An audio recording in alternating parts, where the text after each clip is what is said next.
2 Samuel 15-ാം അധ്യായം. അബ്സലോമിൻ്റെ സൈനിക വിപ്ലവം. അബ്സലോം ഒരു രഥത്തെയും കുതിരകളെയും 50 അകമ്പടിക്കാരെയും സമ്പാദിച്ചു. അവൻ അതിരാവിലെ നഗരവാതിൽക്കൽ വഴിയരികെ നിൽക്കുക പതിവായിരുന്നു.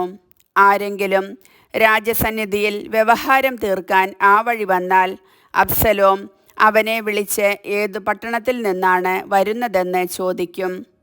പട്ടണമേതെന്ന് പറഞ്ഞു കഴിഞ്ഞാൽ അബ്സലോം അവനോട് പറയും, നിന്റെ കാര്യം വളരെ ന്യായമാണ്, പക്ഷേ നിന്റെ വ്യവഹാരം കേൾക്കാൻ രാജാവ് ആരെയും നിയോഗിച്ചിട്ടില്ലല്ലോ.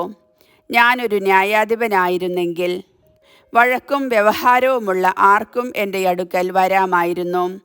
ഞാൻ അവർക്ക് നീതി നടത്തിക്കൊടുക്കുമായിരുന്നു. ആരെങ്കിലും അടുത്തു വന്ന് വണങ്ങാൻ ഒരുമ്പെട്ടാൽ അവൻ കൈനീട്ടി അവനെ പിടിച്ച് ചുംബിക്കും.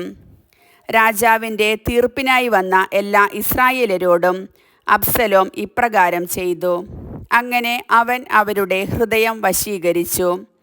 4 വർഷം കഴിഞ്ഞ് അബ്സലോം രാജാവിനോട് പറഞ്ഞു, കർത്തൃസന്നിധിയിൽ എടുത്ത വ്രതം അനുഷ്ഠിക്കാൻ ഹെബ്രോണിലേക്ക് പോകാൻ എന്നെ അനുവദിച്ചാലും കർത്താവ് എന്നെ ജെറൂസലേമിലേക്ക് തിരികെ കൊണ്ടുവന്നാൽ ഹെബ്രോണിൽ അവിടത്തെ ആരാധിക്കും എന്ന് ആരാമിലെ ഗഷൂരിലായിരിക്കുമ്പോൾ ഞാനൊരു നേർച്ച നേർന്നിട്ടുണ്ട്. സമാധാനത്തോടെ പോവുക. രാജാവ് പറഞ്ഞു. അങ്ങനെ അവൻ ഹെബ്രോണിലേക്ക് പോയി. എന്നാൽ അബ്സലോം ഇസ്രായേലിലെ എല്ലാ ഗോത്രങ്ങളിലേക്കും ദൂതന്മാരെ രഹസ്യമായി അയച്ചു പറഞ്ഞു, കാഹളനാദം കേൾക്കുമ്പോൾ അബ്സലോം ഹെബ്രോണിൽ രാജാവായിരിക്കുന്നു എന്ന് വിളിച്ചു പറയുവിൻ. ജെറൂസലേമിൽ നിന്ന് ക്ഷണിക്കപ്പെട്ട 200 പേർ അബ്സലോമിനോട് കൂടെ പോയിരുന്നു. അബ്സലോമിൻ്റെ ഗൂഢാലോചന അറിയാതെ ശുദ്ധഗതി കൊണ്ടാണ് അവർ പോയത്. ബലിയർപ്പിച്ചു കൊണ്ടിരിക്കുമ്പോൾ അബ്സലോം ദാവീദിൻ്റെ ഉപദേഷ്ടാവായ അഹിതോഫെലിനെ അവൻ്റെ പട്ടണമായ ഗിലോയിൽ നിന്ന് ആളയച്ചു വരുത്തി. രാജാവിനെതിരായ ഗൂഢാലോചന ശക്തിപ്പെട്ടു. അബ്സലോമിൻ്റെ സംഘം വലുതായി. ഇസ്രായേല്യർ അബ്സലോമിനോട് കൂറ് പ്രഖ്യാപിച്ചിരിക്കുന്നു എന്ന് ഒരു ദൂതൻ ദാവീദിനെ അറിയിച്ചു. അപ്പോൾ ദാവീദ് ജെറൂസലേമിൽ തന്നോട് കൂടെയുള്ള അനുചരന്മാരോട് പറഞ്ഞു, നമുക്ക് ഓടി രക്ഷപ്പെടാം, അല്ലെങ്കിൽ നമ്മിൽ ആരും അബ്സലോമിൻ്റെ കയ്യിൽ നിന്ന് രക്ഷപ്പെടുകയില്ല.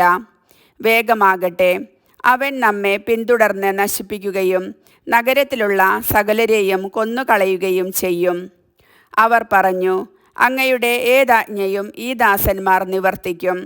അങ്ങനെ രാജാവ് കുടുംബസമേതം പുറപ്പെട്ടു.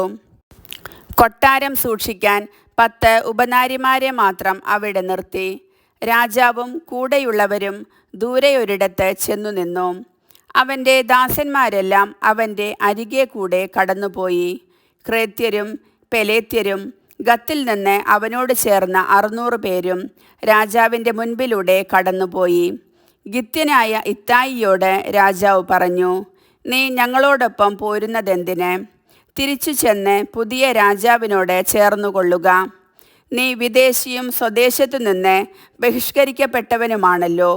ഇന്നലെ മാത്രം എത്തിയ നീ എങ്ങോട്ട് പോകുന്നു എന്ന് അറിയാത്ത എന്നോടൊപ്പം അലയുകയോ? സഹോദരന്മാരെയും കൂട്ടി തിരിച്ചു പോകുക. കർത്താവ് നിന്നോട് ദയയും വിശ്വസ്തതയും കാണിക്കട്ടെ. ഇത്തായി മറുപടി പറഞ്ഞു, മരണമോ ജീവിതമോ ആകട്ടെ, അങ്ങ് പോകുന്നിടത്തെല്ലാം ഞാനും വരുമെന്ന് കർത്താവിൻ്റെയും അങ്ങയുടെയും നാമത്തിൽ ഞാൻ സത്യം ചെയ്യുന്നു. നീയും കൂടെ പോരുക. ദാവീദ് ഇത്തായിയോട് പറഞ്ഞു. അങ്ങനെ ഗിത്യനായ ഇത്തായി തൻ്റെ സകല ആളുകളോടും കുട്ടികളോടും കൂടെ കടന്നുപോയി. ദാവീദിൻ്റെ അനുചരന്മാർ കടന്നുപോയപ്പോൾ ദേശനിവാസികൾ ഉച്ചത്തിൽ നിലവിളിച്ചു. രാജാവ് കിദ്രോൻ അരുവി കടന്നു. ജനവും അരുവി കടന്ന് മരുഭൂമിയിലേക്ക് പോയി. അബിയാദറും സാദോക്കും എല്ലാ ലേവ്യരും പുറപ്പെട്ടു. അവർ ദൈവത്തിൻ്റെ ഉടമ്പടിയുടെ പേടകം വഹിച്ചിരുന്നു. ജനം പട്ടണം വിട്ടു പോകും വരെ അവർ അത് താഴെ വച്ചു. രാജാവ് സാദോക്കിനോട് പറഞ്ഞു, ദൈവത്തിൻ്റെ പേടകം നഗരത്തിലേക്ക് തിരിച്ചു കൊണ്ടുപോവുക. കർത്താവിൻ്റെ പ്രീതിക്ക് ഞാൻ പാത്രമായാൽ അവിടുന്ന് എന്നെ തിരികെ വരുത്തി അവിടുത്തെ പേടകവും കൂടാരവും കാണാൻ എനിക്ക് ഇടവരുത്തും.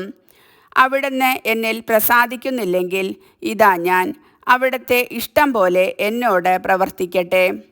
രാജാവ് പുരോഹിതനായ സാദോക്കിനോട് തുടർന്നു പറഞ്ഞു, നിന്റെ മകൻ അഹിമാസിനോടും അബിയാദറിൻ്റെ മകൻ ജോനാഥാനോടും ഒപ്പം നീയും അബിയാദറും സമാധാനത്തോടെ പട്ടണത്തിലേക്ക് മടങ്ങിപ്പോവുക. നിങ്ങൾ വിവരം അറിയിക്കും വരെ മരുഭൂമിയിലേക്കുള്ള കടവിൽ ഞാൻ കാത്തിരിക്കും. അങ്ങനെ സാദോക്കും അബിയാദറും ദൈവത്തിൻ്റെ പേടകം ജെറൂസലേമിലേക്ക് തിരികെ കൊണ്ടുപോയി. അവർ അവിടെ താമസിച്ചു.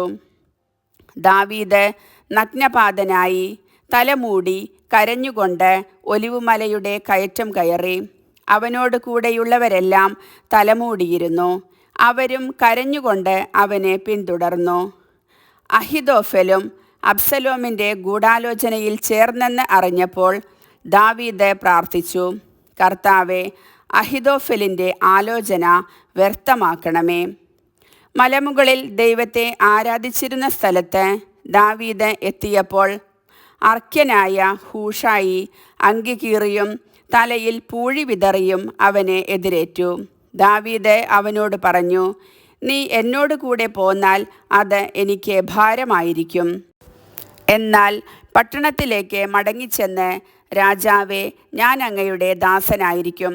മുൻപ് ഞാൻ അവിടുത്തെ പിതാവിനെ സേവിച്ചതുപോലെ ഇനി ഞാൻ അങ്ങയെ സേവിക്കും എന്ന് അബ്സലോമിനോട് പറയുമെങ്കിൽ അഹിതോഫലിൻ്റെ ആലോചനയെ പരാജയപ്പെടുത്തി എന്നെ സഹായിക്കാൻ നിനക്ക് കഴിയും.